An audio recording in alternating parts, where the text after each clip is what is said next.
Hello and welcome friends. Topper brains में आप सबका स्वागत है।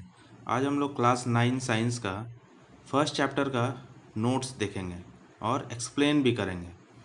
और फर्स्ट चैप्टर है matter in our surroundings.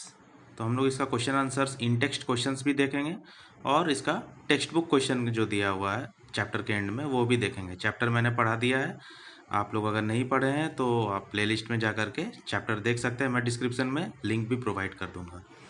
First question है, which of the following are matter? Chair, air, love, smell, hate, almonds, thought, cold, cold drink, smell of perfume. तो इसमें से मैटर क्या है? Chair, air, almonds and cold drink. ठीक है। Anything which occupies space and has mass is called matter. ये हम लोग पहले से ही जानते हैं, तो बस उसको ही हम लोगों को सेग्रीगेट करना था। ठीक है। सेकंड क्वेश्चन है, give reason for the following observations. The smell of hot sizzling food reaches your several meters away, reaches to you several meters away, but to get the smell of cold food you have to go close. जब food गर्म होता है तो उसका smell जो है दूर तक हमारे पास पहुंच जाता है, लेकिन जब खाना ठंडा होता है तो उसका स्मेल नहीं पहुंच पाता है। क्यों?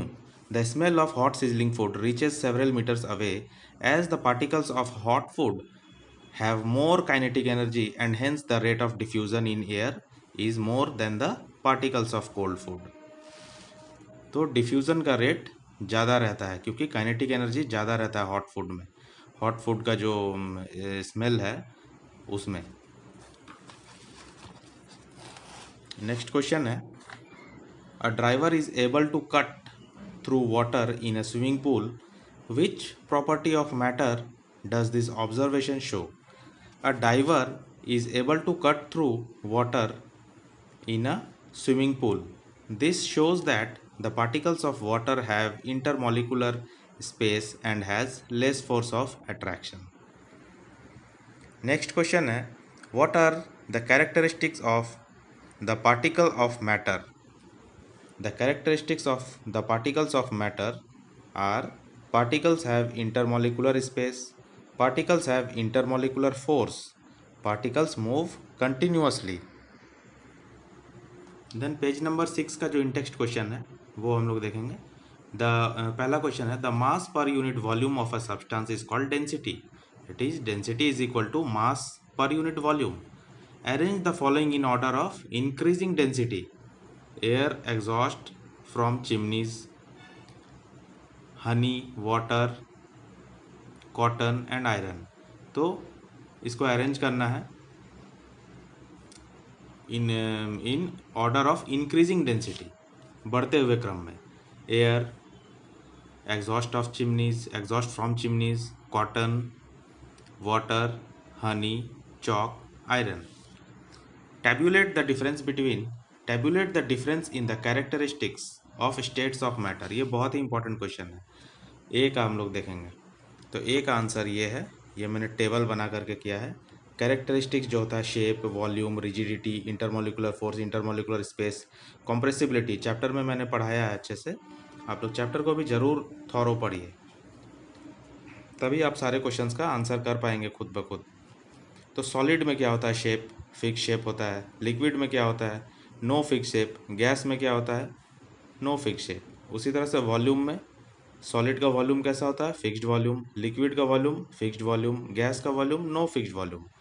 रिजिडिटी मतलब स्ट्रेंथ, सॉलिड का हाँ रिजिड होता है, रिजिड।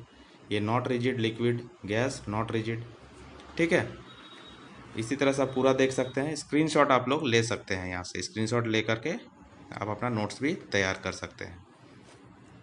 देन सेकंड में है, comment upon the following: rigidity, compressibility, fluidity, filling a gas container, shape, kinetic energy and density.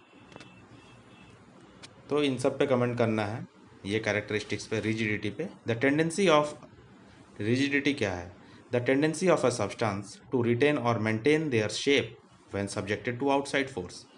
Strength जो होता है मतलब वो शेप को जब आउटर फोर्स कोई भी लगता है बॉडी पे तो वो उस अपने शेप को मेंटेन कर सके आउटर फोर्स के सामने भी। तो वही स्ट्रेंथ होता है जिसको रिजिडिटी कहते हैं। देन है कॉम्प्रेसिबिलिटी। कॉम्प्रेसिबिलिटी माने जब दबाव डाला जाता है। When external force applied on matter, matter पे जब अप्लाइड फोर्स किया जाता है, फोर्स अप्लाई किया जाता है, the particles came closer to each other, तो पार्टिकल्स जो है एक दूसरे के क्लोज आ जाता है जब हम लोग उस पर दबाव डालते हैं। ठीक है, due to intermolecular spaces present between them. क्यों आता है क्लोज? क्योंकि उनके बीच में इंटरमोलिकुलर स्पेस होता है। This property is called compressibility. Gas and liquid are compressible. Gas और लिक्विड जो है वो दबाया जा सकता है, सॉलिड दबाया नहीं जा सकता। नेक्स्ट है fluidity. The tendency of particles to flow is called fluidity. Liquid and gases flow. Filling of a gas container. Gases have free particles which vibrate and move randomly in all directions and fills the container. Shape. Shape is just because of the intermolecular space and force. Solid have maximum intermolecular force and definite shape.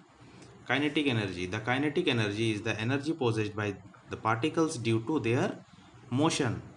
Molecules of gases vibrate randomly as they have maximum kinetic energy.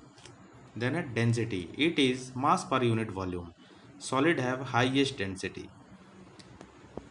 Then give reasons. A gas fills completely the vessel in which it is kept. The molecules of gas have high kinetic energy, due to which they keep moving in all directions and hence fill the vessel completely in which they are kept. A gas exerts pressure on the walls of the container. A gas exerts pressure on the walls of the container because the molecules of the gas are in constant random motion due to high kinetic energy. These molecules then vibrate and hits the walls of the container, thereby exerting pressure on the walls. Gas का molecule जो है वो freely move करता रहता है, उनका random motion रहता है, कांस्टेंट रैंडम मोशन रहता है, जिसके वजह से उनके पास हाई काइनेटिक एनर्जी रहता है, इसीलिए वो दीवार से, कंटेनर के दीवार से टकराता है और प्रेशर एक्सर्ट करता है।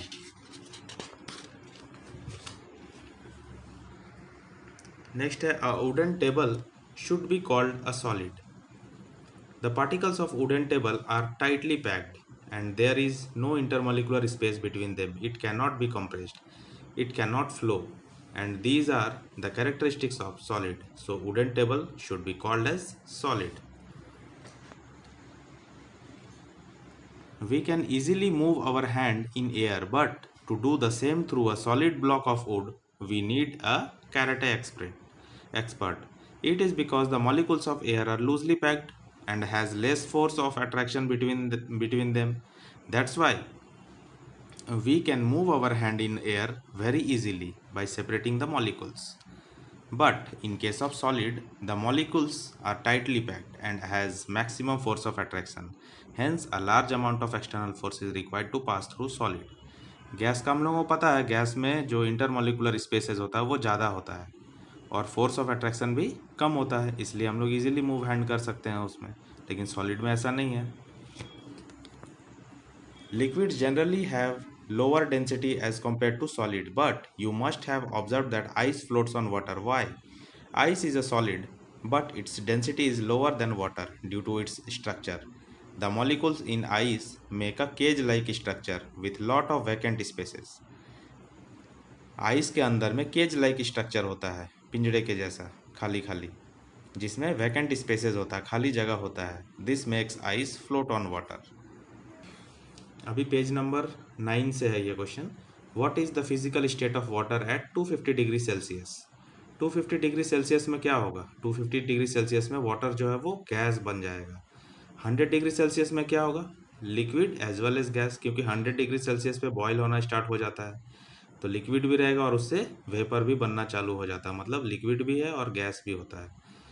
देन है for any substance why does the temperature remain constant during the change of state. कोई सब्सटेंस में टेम्परेचर जो होता है वो रिमेन कांस्टेंट होता है, कांस्टेंट रहता है टेम्परेचर जब वो स्टेट चेंज करता है, इस स्टेट से दूसरे स्टेट में जाता है. हम लोग देखते हैं इसको. During the change of state of any matter heat is supplied to the substance. The molecules of this matter use heat to overcome the force of attraction between the particles at this period of time. temperature remains constant. This extra heat is acquired by the molecules in the form of hidden heat called latent heat to change from one state of matter to other state. Suggest a method to liquefy atmospheric gases. The atmospheric gases are taken in a cylinder with piston fitted on it. By cooling and applying pressure on them, gases can be liquefied. तो आप लोग ये diagram में देख सकते हैं किस तरह से यहाँ पे पिस्टन से इसको गैस का मॉलिक्यूल्स को दबाया जा रहा है और दबाया गया, तो ये मॉलिक्यूल जो है क्लोज आता जा रहा है और कूल हो जा रहा है, कूल्ड अंडर प्रेशर। और यहाँ पे जब बहुत ज़्यादा प्रेशर आ गया तो वो लिक्विड में कन्वर्ट हो गया। देन पेज नंबर 10 से है, why does a desert cooler cool better on a hot dry day? The outer walls of the cooler get sprinkled by water constantly. This water evaporates due to hot dry weather, thereby causing cooling effect inside the cooler. The cool air present inside is sent out in the room by the fan. तो जब evaporation हो जाता है, evaporation होने पे हमेशा cooling effect होता है, हम लोग पिछले क्लासेस में भी पढ़े थे। और जब कूलिंग इफेक्ट होता है तो अंदर से जब एयर बाहर की ओर आता है फैन के ज़रिए तो वो कूल एयर आता है कूलर में। देन है, how does the water kept in an earthen pot, earthen pot means मटका जो होता है मिट्टी का, बिकम कूल ड्यूरिंग समर, ये कूल क्यों हो जाता है समर में? The earthen pot is porous with lot of pores on it, उसमें छोटा छोटा छिद्र होता है। The water oozes out through these pores, और वाटर इसमें से थोड़ा थोड़ा बाहर आता है बहुत कम मात्रा में, एंड गेट्स इवापोरेटेड, और इवापोरेटेड हो जाता है, इवापोरेट होता है। और जब भी इवापोरेट होता है, इवापोरेशन होता है, तब कूलिंग इफेक्ट जरूर होगा। Evaporated at the surface of the pot, thereby causing cooling effect. This makes the pot cool and the water inside the pot cools by this. और वाटर जो होता है पॉट के अंदर में वो कूल हो जाता है because of evaporation and the cooling effect. Why does our palm feel cold when we put some acetone और पेट्रोल और परफ्यूम ऑन इट? इसमें भी वही फंडा है। एसीटोन, पेट्रोल और perfume evaporates when they come in contact with the air, और जब इवापोरेट होगा तो कूलिंग इफेक्ट भी होगा with air, thereby causing a cooling effect and sensation. Why are we able to sip hot tea or milk faster from a saucer rather than a cup? Tea in a saucer means ball की तरह जो होता है, कटोरा। Tea in a saucer has a larger surface area and rate of evaporation is faster than cup, तो इसमें evaporation भी faster होगा कप के मुकाबले। And the cooling effect and the cooling of the tea in saucer takes place sooner than in cup, और saucer में जब कटोरे में चाय रखेंगे तो वो जल्दी ठंडा होगा कप के मुकाबले। Hence we are able to sip hot tea और milk faster from a saucer rather than a cup. तो जब हम लोग कटोरे से दूध पीते हैं या कटोरे से चाय पीते हैं तो वो ज़्यादा ठंडा होता है और हम लोग ईजिली उसको पी सकते हैं। अभी क्वेश्चन नंबर 5 है, what type of clothes should we wear in summer? We should wear light coloured cotton clothes in summer because it reflects heat and it has pores in it. Pores means छोटा छोटा hole, छोटा छोटा छिद्र, which absorbs sweat and allows the sweat to evaporate faster and thereby giving cooling effect. जब भी evaporation होगा तो cooling effect होगा। देन टेक्स्ट बुक क्वेश्चन आता है यहाँ पे, ये क्वेश्चन बहुत इंपॉर्टेंट है। कन्वर्शन जो है, convert the following temperature to Celsius scale. Kelvin में दिया हुआ है, इसको सेल्सियस में कन्वर्ट कर, तो केल्विन में जब दिया हुआ है तो उसमें से 273 जो है माइनस कर देंगे तो सेल्सियस आ जाएगा। 293 में 273 माइनस कर दो तो 20 डिग्री सेल्सियस हो गया। 470 केल्विन है तो इसमें 273 माइनस कर दो तो 197 डिग्री सेल्सियस आ गया। देन है सेल्सियस को केल्विन स्केल में बदलना है तो इसमें ऐड कर देंगे। 25 में 273 ऐड कर दो तो केल्विन में आ जाएगा। फिर 373 डिग्री सेल्सियस है, इसमें 273 ऐड कर दो तो केल्विन आ जाएगा। ये दोनों क्वेश्चन बहुत इंपॉर्टेंट है। Give reasons for the following observation. Naphthalene balls disappear with time without leaving any solid. क्यों? नेप्थलीन बॉल वही होता है जो कपड़ों में रखा जाता है अलमीरा में, या फिर वॉश बेसिन में रहता है, राउंड राउंड वाइट कलर का, जो धीरे धीरे छोटा होते जाता है। कभी आप लोग सोचे हैं कि छोटा क्यों होता है? क्योंकि वो वेपोराइज हो जाता है। Because naphthalene ball Sublime and directly changes into vapour. जब कोई सॉलिड डायरेक्टली वेपर में बदल जाता है तो वो सबलाइम करता है, सब्लिमेशन के प्रोसेस से, ठीक है, वो चेंज हो जाता है वेपर में। We can get the smell of perfume sitting several metres away. Perfume को हम लोग बहुत दूर बैठे रहते हैं तो भी हम लोग हमारे नाक में आ जाता है, हमको वो मिल जाता है। कैसे? Because perfume contain volatile solvent and diffuse faster and can reach people sitting several metres away. उसमें जो मॉलिक्यूल्स होता है वो बहुत फार फार रहता है और वो इजीली डिफ्यूज़ हो जाता है। उसका जो सॉल्वेंट होता है वो वोलाटाइल इन नेचर होता है। वोलाटाइल मीन्स जो रूम टेम्परेचर में इवापोरेट हो जाए या वेपोराइज हो जाए, और एयर में इजीली वो डिफ्यूज़ हो जाता है और हमारे पास पहुंच जाता है दूर बैठने पे भी। नेक्स्ट क्वेश्चन है, arrange the following substances in increasing order of force of attraction between the particles. तो आपको पता ही है जो सॉलिड रहता है उसमें फोर्स ऑफ अट्रैक्शन ज़्यादा रहता है। तो सबसे पहले ऑक्सीजन है, इसमें सबसे कम है force of attraction. Then water है, उसके बाद शुगर है, शुगर सॉलिड है, सॉलिड में सबसे ज़्यादा फोर्स ऑफ अट्रैक्शन, और सबसे कम ऑक्सीजन यानी गैस में। What is the physical state of water at 25 degree Celsius. 25 degree Celsius में वाटर किस फॉर्म में रहेगा? तो 25 डिग्री सेल्सियस, जैसे शाम का समय रहता है थोड़ा ठंडा, तो उस टाइम 25 डिग्री सेल्सियस रहता है, तो वाटर तो लिक्विड फॉर्म में ही रहता है उस टाइम पे। देन 0 डिग्री सेल्सियस, ये ठंड के समय में, विंटर में 0 डिग्री सेल्सियस जब हो जाता है तो पानी जो है वो थोड़ा थोड़ा बर्फ़ बनने लगता है, थोड़ा थोड़ा जमने लगता है, तो वो लिक्विड भी रहता है और सॉलिड भी रहता है। और 100 डिग्री सेल्सियस कब होता है? 100 डिग्री सेल्सियस जब हम लोग पानी को बॉयल करते हैं तब होता है, और जब बॉयल होता है तब थोड़ा थोड़ा पानी भी रहता है और थोड़ा वेपोराइज भी होता है, तो गैस भी बनता है। तो लिक्विड और गैस दोनों होता है 100 डिग्री पे। Then give 2 reasons to justify water at room temperature is liquid. Water जो है रूम टेम्परेचर पे लिक्विड है, इसको जस्टिफाई करें। रूम टेम्परेचर मीन्स जो नॉर्मल टेम्परेचर है अभी, तो water at room temperature is liquid. Room temperature पे, नॉर्मल टेम्परेचर पे वाटर लिक्विड रहता है। क्यों? Because it's freezing point is 0 degree Celsius and boiling point is 100 degree Celsius. 0 degree Celsius अगर होगा तो वो फ्रीजिंग पॉइंट पे जाएगा और फ्रीज हो जाएगा, आइस बनने लगेगा धीरे धीरे। और बॉइलिंग पॉइंट 100 डिग्री सेल्सियस जब हो जाएगा तो वो बॉयल होकर के वेपोराइज होने लगेगा। तो नॉर्मल कंडीशन, नॉर्मल टेम्परेचर पे वो लिक्विड रहेगा। एन आयरन अलमीरा is solid at room temperature. अभी रूम टेम्परेचर पे आयरन अलमीरा जो है वो सॉलिड है। क्यों? क्योंकि इसका मेल्टिंग पॉइंट जो है, मेल्टिंग पॉइंट ऑफ आयरन, ये हायर होता है देन रूम टेम्परेचर, बहुत हाई होता है, तभी वो मेल्ट करेगा, लिक्विड बनेगा। और रूम टेम्परेचर पे वो पॉसिबल नहीं है क्योंकि रूम टेम्परेचर तो कम होगा, 30 डिग्री होगा, 25 डिग्री होगा, 35 डिग्री होगा, ऐसा जो नॉर्मल कंडीशन है। Why is ice at 273 Kelvin more effective in cooling than water at the same temperature? Ice at 273 Kelvin will absorb heat energy और latent heat from the medium. Medium का मतलब जिस medium पे ice को रखा गया है, एयर में रखा गया है तो एयर से वो हीट एब्जॉर्ब करेगा, वाटर में रखा गया तो वाटर से हीट एब्जॉर्ब करेगा, ठीक है। मीडियम का मतलब समझ गए होंगे आप। To overcome the fusion to become water, water बनने के लिए, आइस वाटर बनने के लिए हीट को एब्जॉर्ब करता है, कहाँ से? मीडियम से।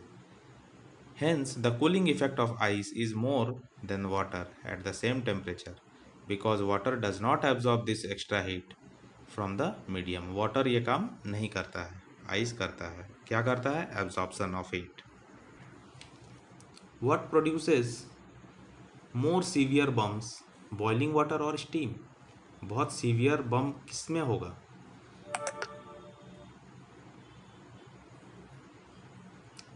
Steam at 100 degree Celsius will produce more severe bumps as extra heat is hidden in it, called latent heat, whereas the boiling water does not have this hidden heat. उसमें hidden heat होता है steam में, जो vapour निकलता है, steam जो होता है, स्टीम का मतलब बॉयल होता हुआ पानी से जो वेपर निकल रहा है वो उसको स्टीम बोलते हैं। तो वो 100 डिग्री सेल्सियस पे बहुत डेंजरस हो जाता है, क्योंकि उसमें हिडन हीट होता है, ठीक है, और वो ज़्यादा जलाएगा, वो सीवियर। यहाँ पे name A B C D यहाँ पे दिया हुआ है, ए बी सी डी दिया हुआ है, और यहाँ पे चेंजेस हो रहा है, तो ए बी सी डी क्या हो रहा है यहाँ पे, जैसे ए यहाँ पे दिया हुआ है, तो ए क्या है, सॉलिड से लिक्विड हो रहा है, ठीक है, ए जो है सॉलिड से लिक्विड हो रहा है। तो सॉलिड से लिक्विड कब होता है, सॉलिड लिक्विड कब बनता है, जब मेल्ट होता है, लिक्विफिकेशन। देन बी, बी यहाँ पे है, लिक्विड से गैस, मीन्स बी। तो लिक्विड से गैस कब होता है, लिक्विड गैस कब बनता है, जब इवापोरेशन होता है, वेपोराइज हो जाता है, उड़ जाता है ऊपर, बी हो गया आपका इवापोरेशन। देन सी, सी में क्या है, इस साइड से गैस से लिक्विड, तो गैस से लिक्विड कब बनता है, रिमेंबर कंडेंसेशन, गैस से लिक्विड वापस बन जाना कंडेंसेशन होता है, सी जो है कंडेंसेशन है। देन डी, डी क्या है, लिक्विड टू गैस, डी क्या है, liquid to solid, solid sorry, D क्या है, liquid to solid. Liquid to solid कब होता है, सॉलिडिफिकेशन हो रहा है, लिक्विड से सॉलिड बन रहा है तो। देन ई, सॉलिड से गैस बन रहा है, सॉलिड से गैस कब बनता है, जैसे नेप्थलीन बॉल डायरेक्टली गैस बन के उड़ जाता है, तो वहाँ पे क्या बताया था मैंने, सब्लिमेशन होता है। E, solid to gas, sublimation. F, F क्या हो रहा है, गैस से सॉलिड बन रहा है, गैस से सॉलिड बन रहा है, गैस से जब सॉलिड बनता है तो क्या होता है, सॉलिडिफिकेशन। लिक्विड से सॉलिड बनता है, सॉलिडिफिकेशन, ये भी सॉलिडिफिकेशन, ठीक है। आई होप कि आप समझ गए होंगे, और कोई भी प्रॉब्लम होगा और नहीं समझ में आया होगा तो आप कमेंट कीजिए कमेंट सेक्शन में। और वीडियो अच्छा लगा होगा तो एक लाइक कीजिए, और चैनल पे नए आए हैं तो सब्सक्राइब जरूर कीजिए, और भी आने वाला वीडियोज़ आपको ताकि मिल पाए। Thank you and have a nice day.